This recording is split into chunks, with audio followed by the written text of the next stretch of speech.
OTT చూసే ముందు ఓసారి ఇటు చూద్దాం. పూర్తి వివరాలకు చదవండి రేపటి సాక్షి దినపత్రిక. విజయవాడలో సంభవించిన వరదలు అపార నష్టాన్ని మిగిల్చాయి.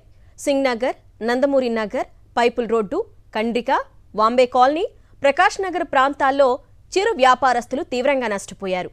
దాదాపు షాపుల్లో ఉన్న అన్ని వస్తువులు వరదల్లో కొట్టుకుపోయాయి. మరికొన్ని డ్యామేజ్ అయ్యాయి. ప్రభుత్వమే తమను ఆదుకోవాలని కోరుతున్నారు. మరింత సమాచారాన్ని మా ప్రతినిధి సురేంద్ర అందిస్తారు. బుడమేరు వరదకి అనేక కుటుంబాలు ఛిద్రమైన పరిస్థితి కనిపిస్తుంది. 5 రోజుల పాటు నీళ్లలోనే నానిన పరిస్థితి. ఇల్లే కాదు, సర్వస్వం అనుకున్న షాపులు కూడా పూర్తిగా నీట మునిగిన పరిస్థితి కనిపిస్తుంది. మన వెనకాతల ఒక షాపు చూడొచ్చు. ఈరోజు అంటే కొంచెం వరద తగ్గేటప్పటికి, అంటే ప్రస్తుతం నేనున్న ప్లేస్ అయితే ఎక్కడైతే నిలబడ్డానో ఆ ప్లేస్ ఇంకా కూడా నీరు ఉంది.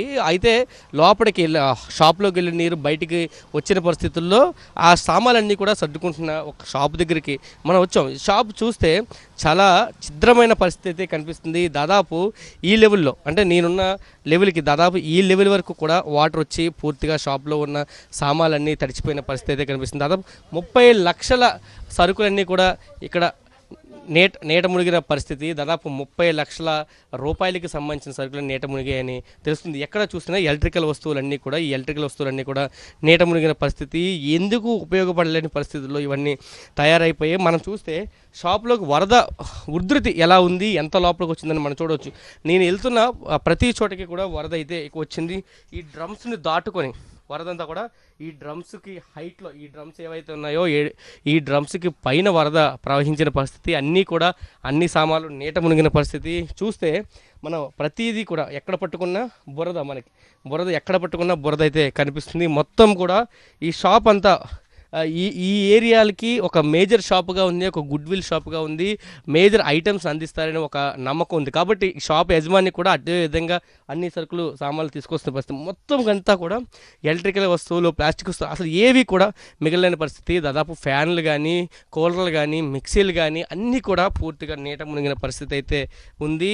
ఈ నష్టాన్ని ఎలా రికవరీ చేసుకోవాలో కూడా అర్థం కాని పరిస్థితుల్లో షాప్ యజమానులు అయితే ఉన్న పరిస్థితి అయితే ఉంది. మనతో పాటు షాప్ యజమానికి ఉన్నారు, ఆయనతో మాట్లాడదాం. ఎందుకంటే నష్టాన్ని మనం చెప్పడం కంటే ఆయన మాటలోనే తెలుసుకోవడం చాలా ఇంపార్టెంట్. సరే, ఏంటి పరిస్థితి, ఎలా ఉంది సార్?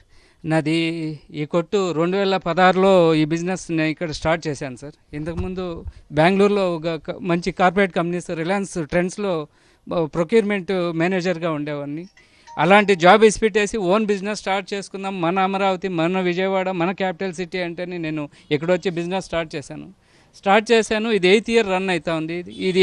నాది 8 years కష్టం వచ్చేసి ఈరోజు మట్టిలో పోయేసినట్లు అయిపోయింది. అది ఇంకా అది ఎవరు సాయం చేస్తారో లేదంటే ఇంకెట్లా నేను నా కష్టం మళ్ళీ నా చేతికి వస్తుందో నాకైతే అర్థం కావడం లేదు. ఇది వరద వస్తుందని ఏమి ఇన్ఫర్మేషన్ మీకు ఏమి ఇవ్వలేదు? ఇన్ఫార్మ్ చేయలేదు, ఎవరు హై అలర్ట్ చేయలేదు.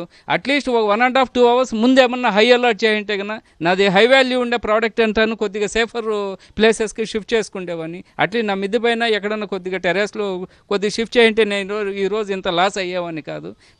ఎవరు అది చెప్పాలంటే టోటల్లీ అధికారుల నిర్లక్ష్యం వల్ల ఈరోజు నా గతి వచ్చింది. అది నాట్ లెవెల్ ఇంకెంతమంది ఉండారో తెలుస్తూ ఉండలేదు. ఈరోజు నా కడుపు కాలి ఈరోజు నేను మిమ్మల్ని అప్రోచ్ చేసి సార్ నా పరిస్థితి ఇది అనేసి మీకు నేను చెప్పుకుంటా ఉన్నాను. వీటికి అంటే తడిచిపోయి దాదాపు ఎందుకు పనికిరాని పరిస్థితులకి మిక్సర్లు కానీ లేకపోతే ఫ్యాన్స్ కానీ వెళ్ళిపోయి, దీనికి ఏమైనా ఇన్సూరెన్స్ ఏమైనా ఉందా, లేకపోతే పరిస్థితి ఏంటి? ఇన్సూరెన్స్ అంటే కన్నా నేను రెన్యూవల్ చేయలేదు. ఎందుకు ఈ స్టేజ్ వస్తుందంటే నేనైతే ఎక్స్పెక్ట్ చేయలేదు. ఇప్పుడు మన కొట్టున్న ఏరియాలో ఇదేమైపోయిందంటే అన్ఎక్స్పెక్టెడ్గా రావడము, ఒక రోజుకు రోజే ముంచేయడం జరిపింది. అది ఇంకా మేము ఎట్లా రికవర్ అయితే ఎవరైతే మాకు సపోర్టింగ్ హ్యాండ్గా నిలుస్తారో అర్థమైతే కావడం లేదు. అంటే వరద వచ్చినప్పుడు మీరు షాప్లోనే ఉన్నారా? వరద నేనైతే కన్నా మార్నింగ్ 9:30కి ఓపెన్ చేశాను. అప్పుడు రోడ్డు మీద లైట్గా ఒక 1/2 feet 1 feet పోతా ఉన్నది. గ్రాడ్యువల్గా పెరిగి వితిన్ 1 hourలో అయితే కన్నా పెరిగిపోయింది. అప్పటికి కూడాను నేను మ్యాక్సిమం కింద ఉన్న ఐటమ్ ఫ్యాన్ కేసులు ఉన్నాను అంతాను కొద్ది పైకి సర్దుకున్నాను. ఇంకా నేను ఉంటే లోపల మునిగిపోతాను అనేసి షటర్ క్లోజ్ చేసుకొని నేను ఇంటికి వెళ్ళిపోయాను. ఇంటికి పోయేటప్పుడు కూడా నాకు ఈ లెవెల్కి నీళ్ళు ఉన్నాయి, ఇంకా ప్రాణం కన్నా గొప్ప కాదని చెప్పేసి నేను shutter with forcibly shutter close చేసుకుందే ఇంటికి వెళ్ళిపోయాను సార్. ఎంత నష్టం వాటిలో ఉండొచ్చు సార్ మీకు? ఆల్మోస్ట్ నాదైతే 25 to 30 lakhs వరకు నాదైతే టోటలీ లాస్ అయిపోయింది. ఇది కూడా నాది పెయిడ్ అప్ స్టాక్ సార్. ఇక్కడ డెవలప్ ఉంటుంది అనే ఉద్దేశంతో పూర్తిగా ఇక్కడ షాప్ని ఎస్టాబ్లిష్ చేసుకున్నారు. ఈరోజు పూర్తిగా అవన్నీ నేలపాలయ్యాయి, బురదపాలయ్యాయి, మా జీవితాలు కూడా బురదపాలయ్యాయి అంటూ ఆయన చాలా దీనంగా చెబుతున్న పరిస్థితి కనిపిస్తుంది. కెమెరా పర్సన్ సంతోష్తో కలిసి సురేంద్ర, సాక్షి టీవీ, విజయవాడ నుంచి.